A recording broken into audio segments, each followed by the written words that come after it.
Hello everyone, welcome back to my channel. This is Ashu. నేను already ఇన్ని రోజులు daily blogs మాత్రమే ఇచ్చాను. కానీ ఇప్పుడు నేను చెప్పబోయే విషయం ఏంటంటే, లేటెస్ట్ గా యూట్యూబ్ పై కొత్త అప్డేట్ అయితే ఇచ్చాడు. అది ఏంటంటే షార్ట్స్ కోసం, ఓన్లీ షార్ట్స్ కోసం మాత్రమే అప్డేట్ అనేది వచ్చింది. ఇంతకు ముందు యూట్యూబ్ అనేది 15 సెకండ్స్ అనేది ఇచ్చాడు. దాని తర్వాత 60 సెకండ్స్ అనేది ఇచ్చాడు. లెంత్ అనేది అలా పెంచాడు. ఇప్పుడు కొత్తగా October 15th నుండి ఏం చేస్తున్నాడంటే 2 minutes 59 seconds వరకు యూట్యూబ్ షార్ట్స్ అనేది మనం అప్లోడ్ చేసుకోవచ్చు.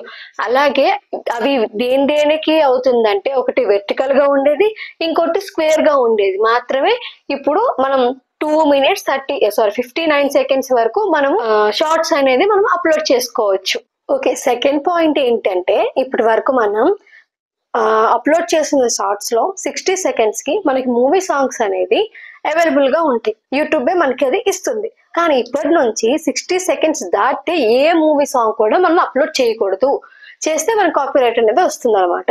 అలాంటప్పుడు ఏం చేయాలి, మనకు మ్యూజిక్ కూడా యాడ్ చేసుకోవాలి అని మీకు ఉంటే, అప్పుడు మనం యూట్యూబ్ షార్ట్స్ లైబ్రరీ నుంచి, అలాగే యూట్యూబ్ మ్యూజిక్ లైబ్రరీ నుంచి మనమైతే మ్యూజిక్ తీసుకొని దాన్ని మనం యాడ్ చేయలేదు. ఇప్పుడు కూడా మళ్ళీ October 15th నుంచి మనం యాడ్ చేసుకోవచ్చా లేదా అనే క్వశ్చన్ మీలోకి వస్తే, అప్పుడు మనం 60 సెకండ్స్ లోపల మాత్రమే మూవీ సాంగ్స్ అనేది మనం పెట్టుకోవాలి. ఒకవేళ 60 సెకండ్స్ దాటిన తర్వాత మూవీ సాంగ్స్ పెట్టుకుంటామని అంటే మీకు కాపీరైట్ అనేది వస్తుంది. ఇప్పుడు మీ పాయింట్ మీకు అర్థమైంటుందని నేను అనుకుంటున్నా. ఓకే, థర్డ్ పాయింట్ ఏంటంటే, ఇంతకు ముందు మీరు ఎవరైనా ఛానల్లో వెర్టికల్ గా లాంగ్ వీడియో మీరు అప్లోడ్ చేసినట్టుంటే, ఇకపై ఆ లాంగ్ వీడియోకి, అదే వెర్టికల్ గా ఉండే ఆ లాంగ్ వీడియో మాత్రం 3 minutes కంటే తక్కువగా ఉంటే అది మన షార్ట్ వీడియోస్ లోకి మాత్రం వచ్చేస్తుంది అనమాట. అంటే ఇకపై అది లాంగ్ వీడియోగా తీసుకోపడదు, ఓన్లీ షార్ట్ వీడియోగా మాత్రమే యూట్యూబ్ తీసుకుంటుంది. ఫోర్త్ పాయింట్ ఏంటంటే, షార్ట్ వీడియోస్ అనేది మనకి వ్యూస్ గా యూట్యూబ్ అనేది తీసుకుంటుంది మానిటైజేషన్ చేయడానికి.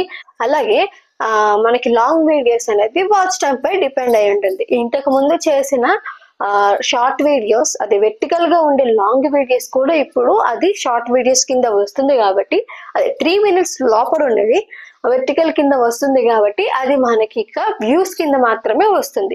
This is fourth point. ఎవరికైనా మానిటైజేషన్ కావాలి, ఎక్కువ జరగాలి అనుకుంటే ఎక్కువ లాంగ్ వీడియోస్ పై ఫోకస్ చేయడం మంచిది. నేను ఇది కొత్తగా యూట్యూబ్ ఎవరు పెట్టుకున్నారో వాళ్ళకి నేను ఇచ్చే సలహా అన్నమాట. అలాగే ఇప్పుడు యూట్యూబ్ ప్రజెంట్ దేనిపై ఫోకస్ పెట్టిందంటే, ఎక్కువ మంది మెయిన్ గా ఇట్లా స్క్రోల్ చేస్తూ ఓన్లీ షార్ట్స్ మాత్రమే చూస్తున్నారు. కాబట్టి యూట్యూబ్ మెయిన్ గా షార్ట్స్ పైన అయితే ఫోకస్ చేసింది. బట్ ఫ్యూచర్ లో రెవెన్యూ పైన ఎట్లాంటి అప్డేట్స్ వస్తాయి ఏంటి అనేది అయితే నేనైతే చెప్పలేను. కానీ రావచ్చు, షార్ట్స్ పై కూడా రెవెన్యూ పెంచొచ్చు, ఇలా చేయొచ్చు. కానీ నాకైతే లాంగ్ వీడియోస్ ఎక్కువ చేయడానికి ట్రై చేయండి. అలాగే షార్ట్ వీడియోస్ ఎక్కువ పెడితే మీకు సబ్స్క్రైబర్స్ వస్తారు, దాన్ని బట్టి మీకు లాంగ్ వీడియోస్ కూడా వస్తారు. కాబట్టి నేను ఇచ్చే సలహా ఇది, కాబట్టి మీరు ఫాలో అవ్వండి. ఇలాంటి మరెన్నో వీడియోస్ కోసం నా ఛానల్ని సబ్స్క్రైబ్ చేసుకోండి, అలాగే లైక్ చేసుకోండి, అలాగే షేర్ చేసుకోండి. ఇంకా ఇలాంటి మోర్ అప్డేట్స్ కావాలనుకుంటే కామెంట్ చేయండి. ఇంకా మీకు ఎలాంటి వీడియోస్ కావాలి, ఈ వీడియో మీకు నచ్చిందా లేదా, ఇన్ఫర్మేషన్ మీరు గ్యాదర్ చేసుకున్నారా లేదా అన్నది అయితే నాకు కామెంట్ చేసి చెప్పండి. అలాగే ఇంకా ఎలాంటి వీడియోస్ కావాలో కూడా నాకు కామెంట్ చేస్తే చెప్పండి. Bye friends, thank you.